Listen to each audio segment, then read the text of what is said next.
This is the Sacred Money series. I'm Natalie Kent, and today I'm with Tomar Levine. Now, Tomar is someone who has quite an inspiring approach to coaching men and women at the midlife point. Men and women really opening up to their soul purpose, their calling. So she's a soul purpose, career and empowerment coach. And I'm very excited to explore some interesting approaches to marketing and entrepreneurship today with you, Tomar. Welcome. Me too. Thank you, Natalie. I'm really looking forward to it. Yeah. Wonderful. Let's start a little bit with your story of how you've come to this point of midlife and what has awakened in you to start on this path. Well, I'll try to make this brief. I was an exhibiting art on the spiritual horse. I got really captured by the spiritual path. And through wandering, trying to figure out what is my vocation in this strong feeling of calling I had, like I really had some sense of mission, but I didn't know how to express it until I finally discovered coaching, which it turned out is such a beautiful, flexible form where you can create your own thing.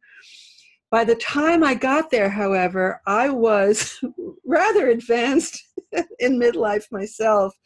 And I had for a long time been, weighed down by this awareness that I'm like, I call myself a certified card-carrying late bloomer.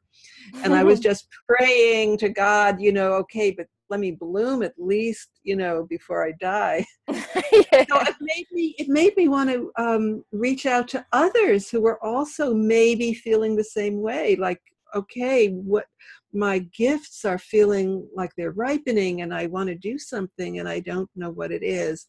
At the same time, I would say one of the things is that I've been aware for a very long time, like 30 years or more, that there was a time coming for which I was being prepared.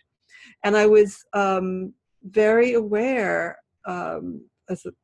actually 2008, when the economy crashed, I had this incredible surge of power in my body and this knowing that it was now, that finally my time was starting and I was sort of reporting for duty,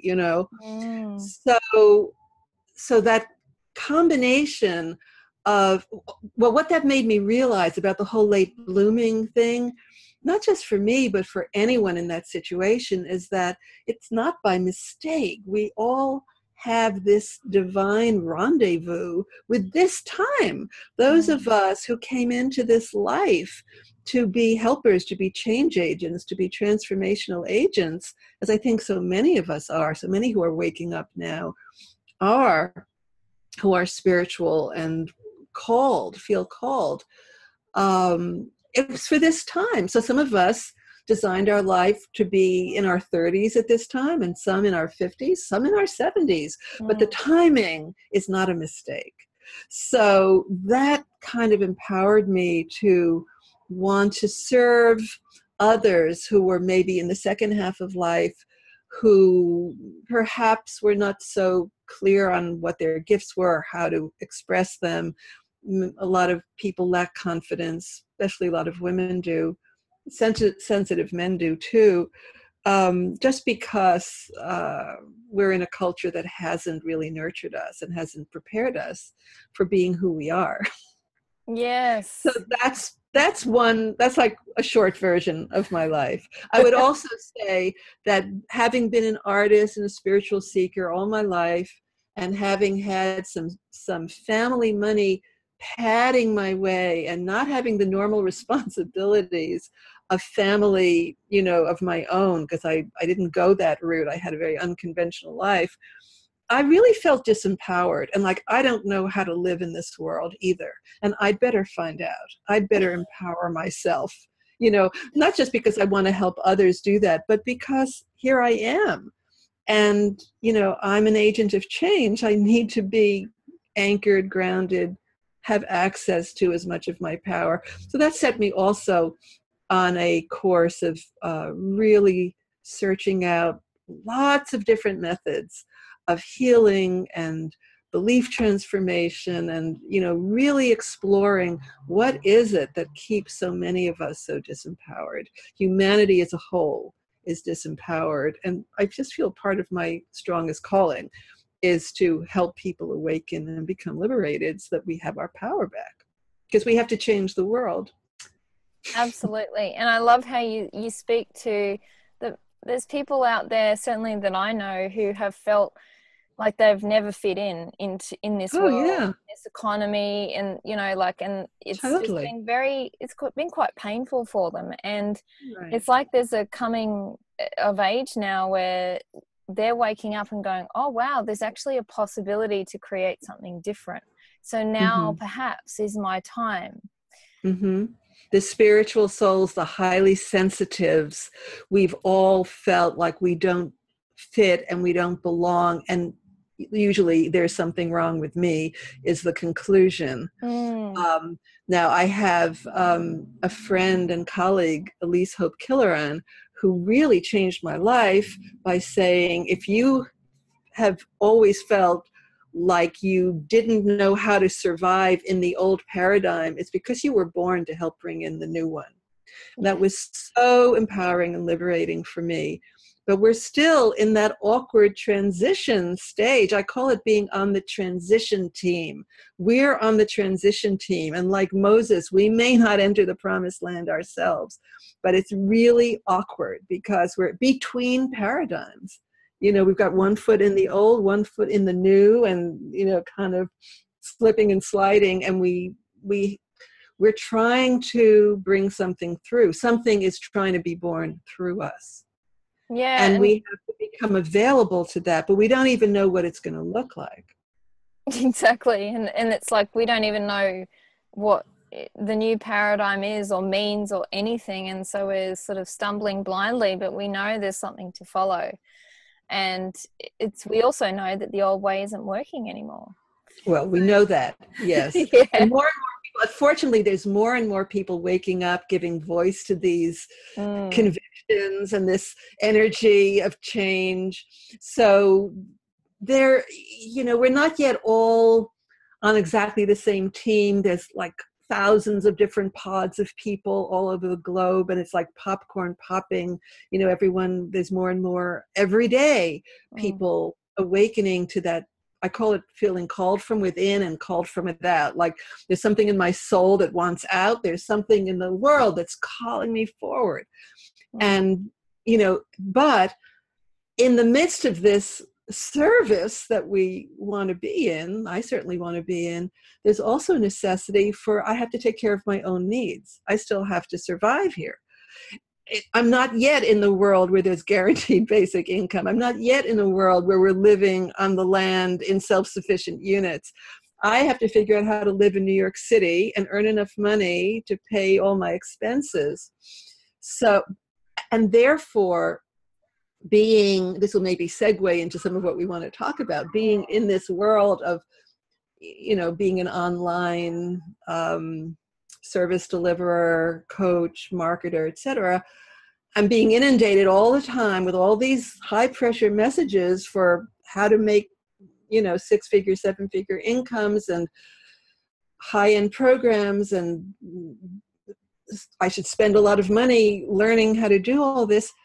And because I do have to survive, and we all do, and we're all new in this game, basically, we're very susceptible to being influenced, and some of those messages are very manipulative and fear-based. And I've got fear, so I'm very vulnerable to that kind of manipulation, just like we all are. So that's also part of this transition, this awkward transition stage that we're in, where even people who are speaking as voices of the new paradigm, I believe, are really the old paradigm disguised as the new, and we can't often tell the difference. So, this is something that's really become very important for me now, to try to sort this out. Yeah. And something you talk about is the double bind that spiritual entrepreneurs have between, their craft and loving the service that they provide to people, and at the same time having to earn money and make their business model work and find a way that to make money work for them, to be in command of their finances, as we were talking about. So the double bind, the way I see it, is that I call it disempowered if you do and disempowered if you don't. Yep.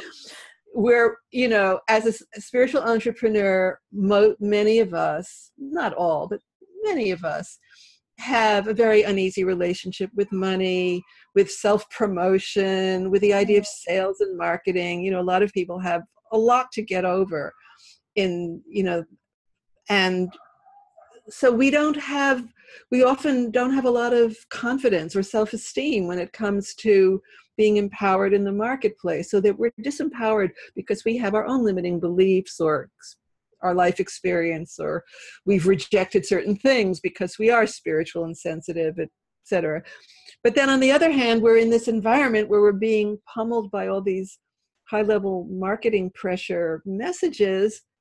And you know what? They disempower us too, because they blame us and shame us for not being ambitious enough, for not wanting to have a big impact on the world, or not wanting to have a 7-figure empire. And, you know, there's a lot of real implicit and sometimes explicit shaming of people in that messaging. And there's nothing much in between. I mean, there are, fortunately, some wonderful, you know, exceptions to that rule, but that's the double bind of the spiritual entrepreneurs. Like, we're disempowered because I know I have to clean up my act around money and marketing and, you know, being able to be strong in the world. But on the other hand, I just crumble and collapse when I hear those messages. And if that's what I'm supposed to do, I can't do that either. And that's so where do I find the safe place where I can thrive? And, you know, something that really has occurred to me strongly recently is that maybe it's not something that we're meant to get over. You know, like we have a resistance to traditional sales and marketing for a reason. We have a resistance to money for a reason. So how can we honor that resistance for a reason, you know, to create something new, to create an alternative? You know, as a great example, like, you know, you point out how a lot of spiritual entrepreneurs and entrepreneurs in general have trouble promoting themselves. You know, why is there resistance to that? And my take, you know, just to start the conversation, is that, you know, people aren't wired that way. They're actually wired to co-create and to work together as a collective. So to be out there as a solo entrepreneur, like really pushing, look at me, it doesn't feel right, because it's not about just you. It never is. That's such a great insight, Natalie. And, you know, some people who have characterized different styles of marketing that mentors teach have pointed out that the people who are the most successful fall into the category of charismatic gurus. But their methods only work for people who are also temperamentally the same, charismatic gurus, like who just want to strut on the stage in the limelight. And, you know, there are people like that. We have, you know, theater and people who love to do that. But that's not the majority of service providers, really. Especially the, quote, heart-centered, you know, entrepreneurs who really just want to help somebody, who want to be of service. That's right. And you know, this kind of approach to collective marketing is something that you've started to look at, those alternatives, isn't it? I'm looking at a lot of alternatives. What I'm interested in doing is creating a space where together we can look at alternatives, creative and spiritual alternatives, really think outside the box, you know, have the courage of our own genius minds, of our own creativity, instead of being so intimidated, you know, by the people who say, no, you can only do it this way, only this will succeed. So yes, among the primary alternatives that has always felt just like a conundrum to me is, why are we solo entrepreneurs? Yes. So many people suffer from overwhelm, from isolation, from trying to do everything themselves and not, of course, not being able to. And yet there is only this model that we all have to reinvent the wheel. We all have to have our identical version of the same thing that everyone else has. And, you know, when I learned about co-housing, the co-housing movement, it just made so much sense to me that not everyone has to own a lawnmower. We can share our resources. We can cook together. And also, if we want to cook alone when we choose, we can have that flexibility. But we have the community to support each other and also to share our resources, which is like just such a sane and obvious thing, because it's the way, you know, one of the things I always come back to is that human beings, we're primates. We are designed by nature to live in smallish groups, you know, 30, 40, 50 individuals, maybe a few hundred, but we are designed to live that way in communities, tribally. And that we always did. And the time that we're living in right now, I believe, is an anomaly of history, that, you know, 50% of the people in New York live the way I do, which is all by myself inside of four walls. And that's repeated over and over and over again. Such a total waste. But this is, you know, our culture. To me, I believe it's a transition from one kind of codependent connection to something that will be more of an interdependent, where we kind of had to develop conscious autonomy. You know, the individual, humanity had to go through this stage of aberrant individualism, which is completely, to me, you know, outside of the actual pattern, the divine design for humanity. But I think there was a reason. I think it's a developmental evolutionary stage, but I am just in such a hurry for us to get to the other side of this. Yes. And, you know, all these points that you raise about how humanity is meant to live, how we are naturally wired, is so relevant to business, because, you know, the lines are becoming more and more blurred between my personal life and my business life. It's really about you know, a quality of life, a livelihood. And, you know, so how do we start to use some of those models of tribal living, communal living, and apply them to marketing? You know, like how do we start supporting each other more consciously? And, you know, one thing I'm exploring, for example, is actively promoting other people. I don't want to promote myself in the way that I have in the past. The desire is not as strong anymore and is dissipating fairly quickly. And so I'm far more interested in seeing my peers and my colleagues thriving and sending people to them because I believe in them. So it's not altruistic. It's more a tribal way of thinking.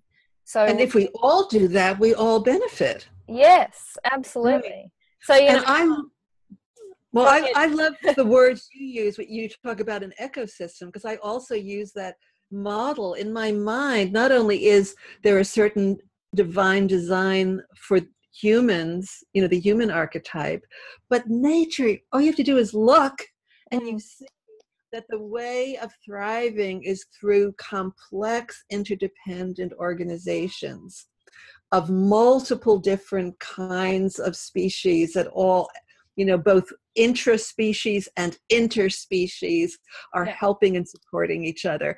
It's a no-brainer. It's just, this is how nature designed life to survive and thrive. And humanity, you know, has to wake up and get with the program pretty soon, because we're not doing a good job of surviving and thriving.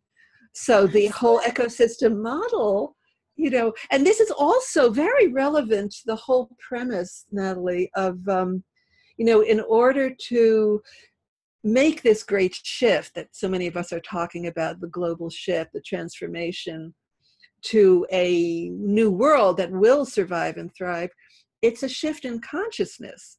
So humanity has been kind of locked in at some lower levels of consciousness for a long time that are, you know, as we know, is partly whatever the reason, the kind of runaway madness of this, toxic male patriarchal model of dominance and competition, which in my mind is all fear-based.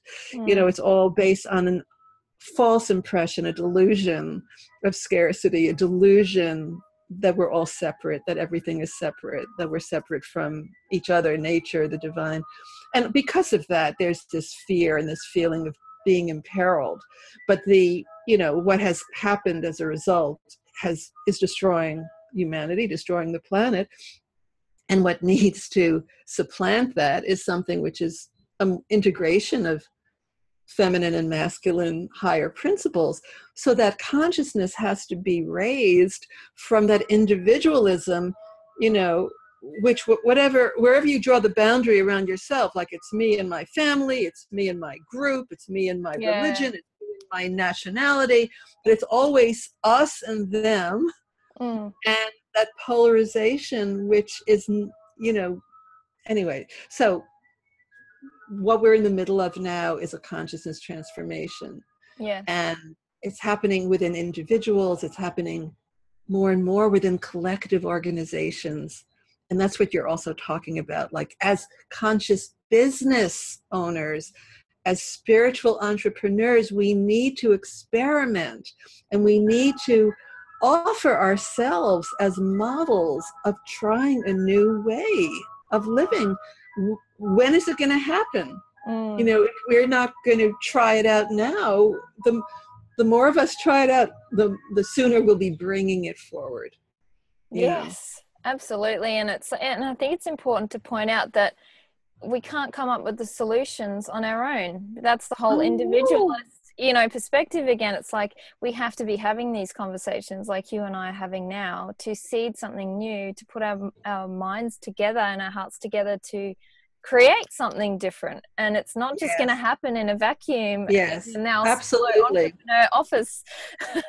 And there's a very exciting movement happening now in the spiritual and consciousness world, which is about collective evolution, and the we space, the co-emergence of a higher level of consciousness that really only happens when people come together in some kind of energetic synergy and open themselves to be vessels for what wants to come through, because that's what's happening. We human beings who are available are vehicles for something that is wanting to come through. I don't think it's like we wake up and say, you know what, I think we need a different world. No. It didn't come from us. We didn't think of it. It's, there is a higher force at work, and those of us who are available are receiving that. But so much more can come through when we join forces, because then we have the group mind. We have this incredible, vast, like the mycelium network that runs under, acres. I love mycelia, but, nature again, this incredible interconnected network. Humanity is part of that. We just have never really accessed it. It's just starting to come online, I believe. Yeah. We can do it in the entrepreneurial world. We Absolutely. can be part of that. And so let's talk a little bit about some of those options, some of those solutions that, we are exploring. And, as an example, the patronage model, where, other people, like masses of people around the world, might contribute $1 to support one person doing their creative work, or what, that's just an example. That's a radical and brilliant example. Yeah. And I'm very excited. I really want to start playing in that field myself, because it's, it's the next best thing to having that guaranteed basic income, which to me is like the most liberating idea. Is, totally what has to happen, because humanity needs to be liberated from the bondage, the enslavement to meaningless work, so that we can have all of our resources available to actually create what has to be created. So, we all know this is a process. And so, so that patronage model is one of them. Also, collective like you said, there are structures that can allow for collectivities to come together, to market together, and to share the resources of, what each one has to benefit the whole. I also think that, we don't even know yet what is possible, because, like, imagine if a few of us, speaking of collectives, if a few of us formed a certain kind of alliance, like a certain kind of mastermind, but instead of just putting our heads together with our business savvy, we actually open to our own, like, higher inspiration, that we actually open to connecting to the higher dimensions, but not just me doing it, but like a group of us doing it together, either on behalf of a project we're working on as a group, or perhaps on behalf of each person as we go around the circle, to be able to actually access more of our potential, which is, and those of us who are spiritual entrepreneurs do have access, do know that we're able to have downloads of intuition, but I don't think we're even beginning to touch on the potential for that. Yeah, I like that point. We have to create this ourselves. I think some people are in this position of wanting the alternative to be shown to them, thinking that it's already out there, and so where is it? Show it to me, rather than going, okay, I have part of the answer inside of me, so who can I collaborate with and connect with, so that we can put our pieces together and create something, like come up with something. And and part of it can be the traditional mastermind model, because I'm not rejecting traditional marketing and entrepreneurial skills. It's just that we need to be very selective and really trust our inner guidance about what is right for us, despite what the gurus say, like this is what's working now, and you can't do that because no one will buy it.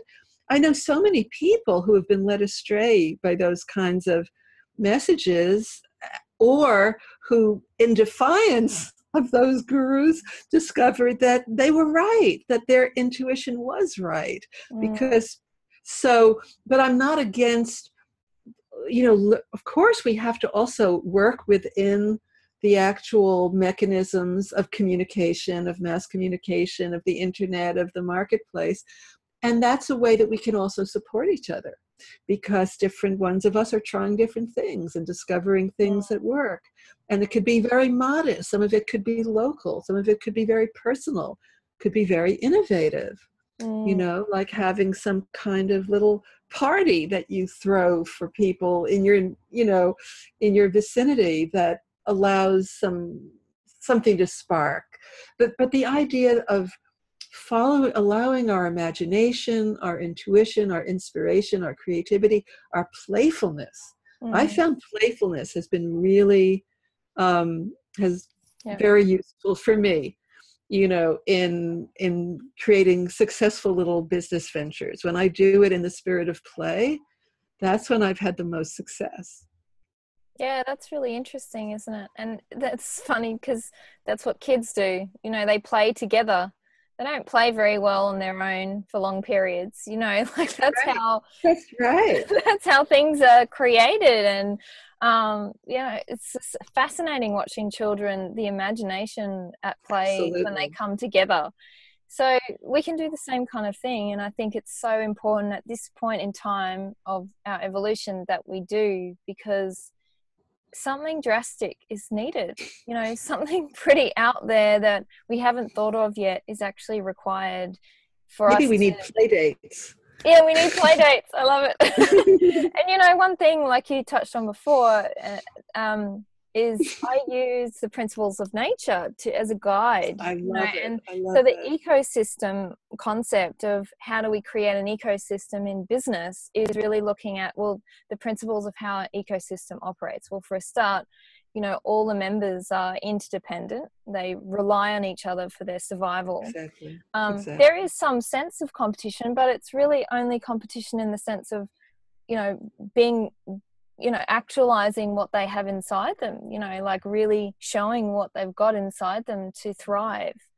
And there's leadership. Yeah. Sometimes a tree is a leader in a forest, right? Yep.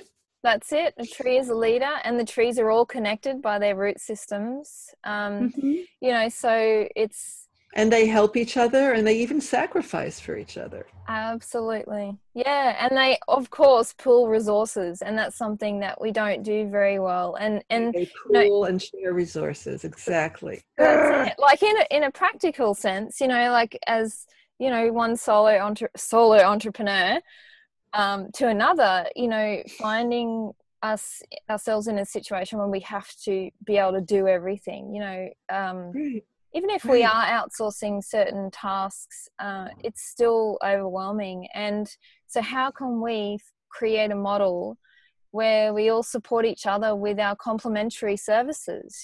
So if I need a graphic designer or a web developer, I don't have to, for a start, think about, God, who do I choose? But I already have a go-to person, in my network. So starting to create a system that operates a little bit like an ecosystem.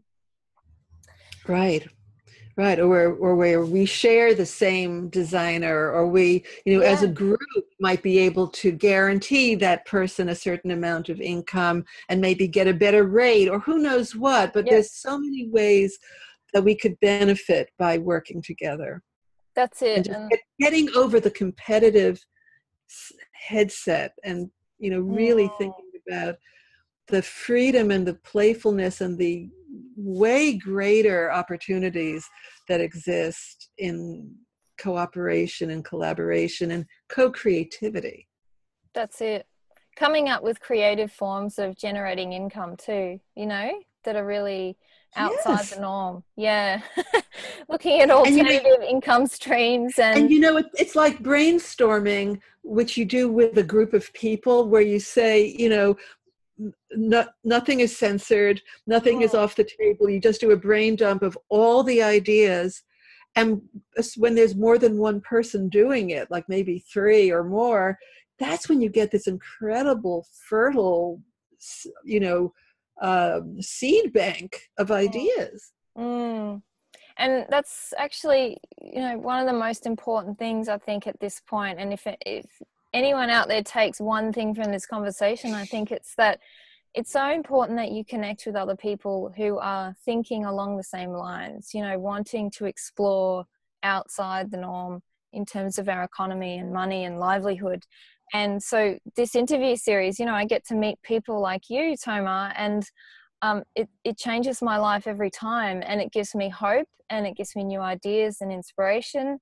And, we're actually creating that network by having conversations. These tendrils are going out and finding each other, and connecting.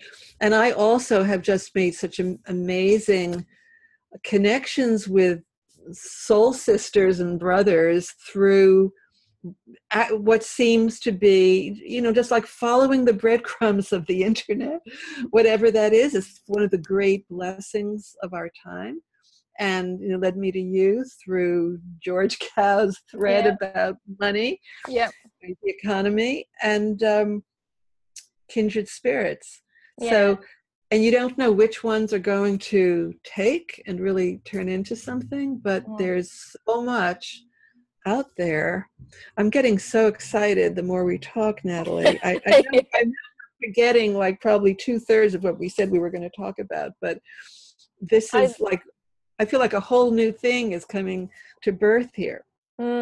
Absolutely. And, I think that's the inspiration we want to provide, is this is what can happen when 2 people come together, or 2 or more people come together.